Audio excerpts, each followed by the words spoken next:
Hello, my name is Leo Saguiguit, and I'm the saxophone professor at the University of Missouri School of Music. Today, I will be playing the saxophone etudes for the 2022-23 Missouri All-State auditions. At the end of each excerpt, I'm going to provide some helpful tips for your practice sessions. We'll be focusing on the two main etudes from the Voxman Selected Studies book. But if you'd like to hear audio recordings of the Universal Prescott excerpts, there will be a link in the description below where you can download them.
So page 5 was the lyrical etude, and the priority is going to be on expression and phrasing, and of course, the beauty of your tone. So pulse is going to be less of a priority here, so there can be a little bit of rhythmic flexibility within the pulse. But you have to always be aware of the context of the pulse you are working with within the framework of the time. So make sure you don't add extra time and don't cheat the time either. Since it is very lyrical, there's going to be a lot of attention to your tone quality. So if you have not been using vibrato, now is the time to do it. We definitely expect the saxophone to be using vibrato, and it will enhance the expression of this music. For this particular piece, I would use a little bit slower vibrato. And just make sure that it doesn't go too wide so that the pitch doesn't get distorted. And of course, when you're using vibrato, you have to make sure you keep your air moving throughout for good air support. Know what your phrase is and always aim for the ends of them. Now, some things to look out for. The tempo of this etude is moderato assai, which means very moderate. So this means not too fast and not too slow. And it also says in 4, which means that the 8th note is going to get the beat. So avoid going too slow. Even though this is a lyrical etude, it still has a bit of lilt and motion to it. Now, when interpreting this music, the syncopated figure at the beginning gives that feeling of lilt, and it characterizes the music since we will see it come back every now and then. always look for the arches in your phrases. For example, most of these phrases that we'll see in these etudes are based on a 4-bar phrase. Sometimes they may be slightly extended or a little shortened, but always look for those arches. Now, after the repeat sign in this etude, you can tell there's a little bit of a shift in mood because it moves towards a major key. You can also tell because there are a lot more accidentals here. And also the rhythms are quicker. So take that opportunity to create a little bit more contrast from the beginning part of it. And when you get to those 30-second notes, do not freak out, all right? Keep them controlled and within the pulse and keep them flowing. Now, when you get to the first section, when it returns, make sure to go back to that initial style. Now, at the very end is really where the fermata is. It's really just a quasi-cadenza. So make sure you also don't rush these 30-second notes, and you can even take a little bit of time and push through them, give it a little bit of interest, and then resolve nicely at the end. Now, when it comes to dynamics, these are going to be very important in the expression of these etudes. So be sure to follow the written dynamics, but you can still enhance these dynamics by exaggerating them in certain places, or create more subtleties within all of these long stretches of a single dynamic for more interest.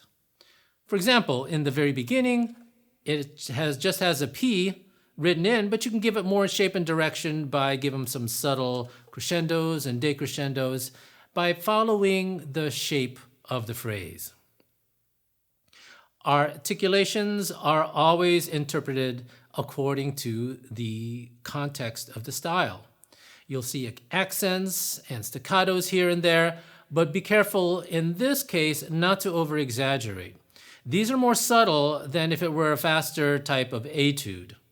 So for example, in the accents, think more about leaning into the notes rather than stinging them with a hard articulation. And when it comes to staccato, think more of a lift rather than short little pecks.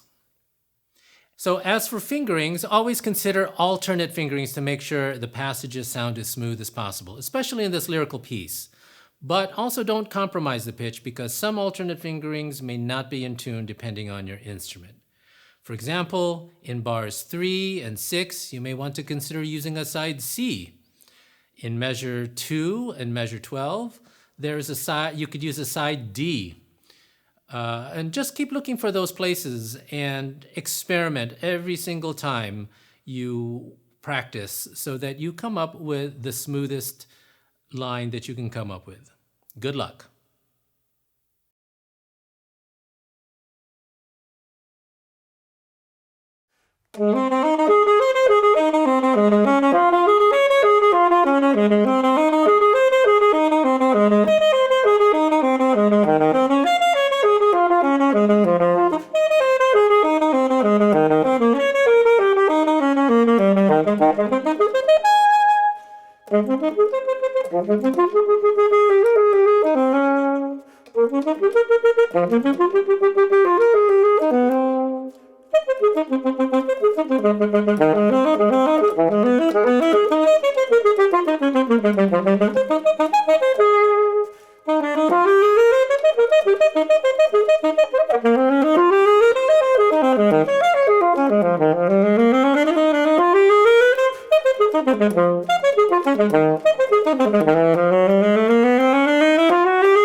The page 7 etude for the alto saxophone is the technical one.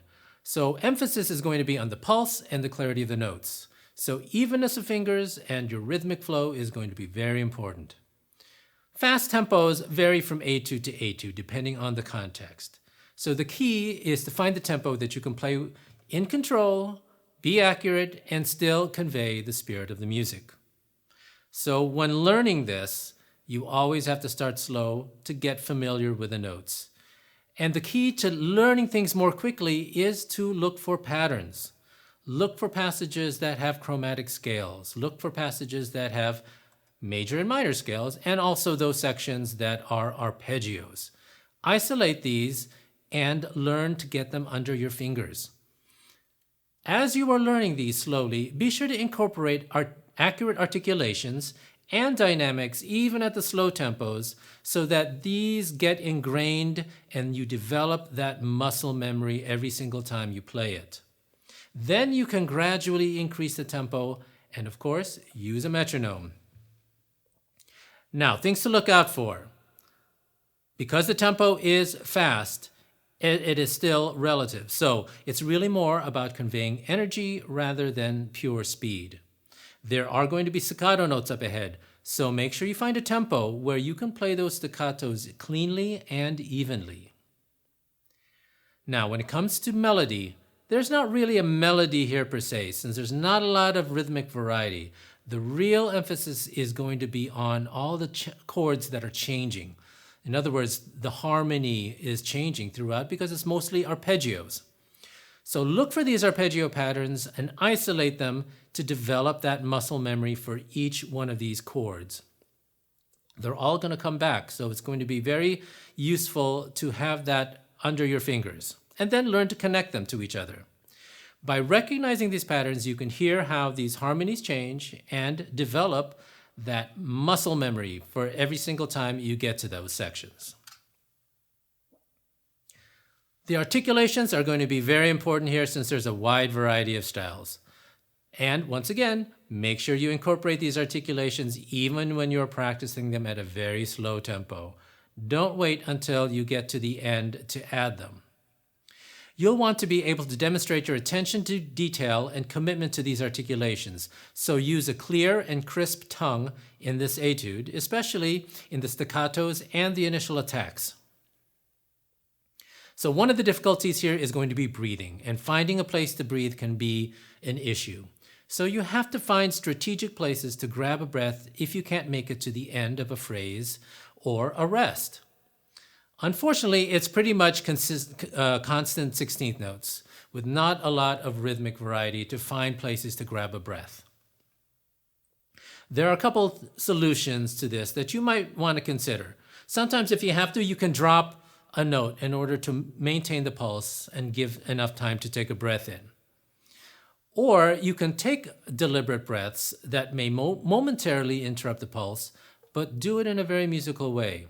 What you want to avoid is taking an awkward breath right at the middle of a phrase or right at the peak of your line. The key here is really experimenting so that you really understand how your air is working, how long you can go, and making sure that you find good places to sneak in a little breath. Now, dynamics. There are only two indicated dynamics here, forte and fortissimo. But that doesn't mean we can't add a little bit more variety within these sections. In fact, adding some will demonstrate your musical skills. So follow the shape of the phrases if you want to add some subtle crescendos and decrescendos. And also look for contrasting sections to apply contrasting dynamics. So for example, in measure 11, the style changes completely. So I like to start that a little bit softer and then build up again. The key here is just having fun and experimenting with different approaches. That's really the joy of interpreting music. Now, here's some tricky spots. Especially going from bar 6 to 7, not only is a staccato passage, but you also have these wide intervals to deal with. So this can be a fingering and response issue. You can learn this passage first by ignoring the high Cs and playing the arpeggios. This will solidify your fingers for the pattern, and then add the Cs when they become more familiar, and of course, always start slowly. The key here is to make sure you keep your air moving and not to tongue too hard so it makes it difficult for the reed to respond quickly. I also want to point out the ornamentation on this. If you look in bar 20, this is a mordent, which is basically just a flip up. So you're going from C to D to C. And make sure that you practice this without the ornamentation so that you understand the rhythm and the flow. And then when you add it, make sure it doesn't interrupt the time as you do it. Well, that's it for that etude. Good luck. And again, make sure you practice it very slowly and keep working up that tempo to make it a very exciting piece. Thanks for checking this video out. If you have more questions about these etudes or general saxophone questions, please feel free to contact me at my email address linked below. If you are interested in taking an online or in-person lesson with me, you can also email me to set that up. For more information about the University of Missouri School of Music and the Saxophone Studio, please check out our website in the description below. You can find our School of Music social media channels by searching for Mizzou Music on Instagram and Facebook, and view past performances on the University of Missouri School of Music YouTube channel. Good luck on your audition.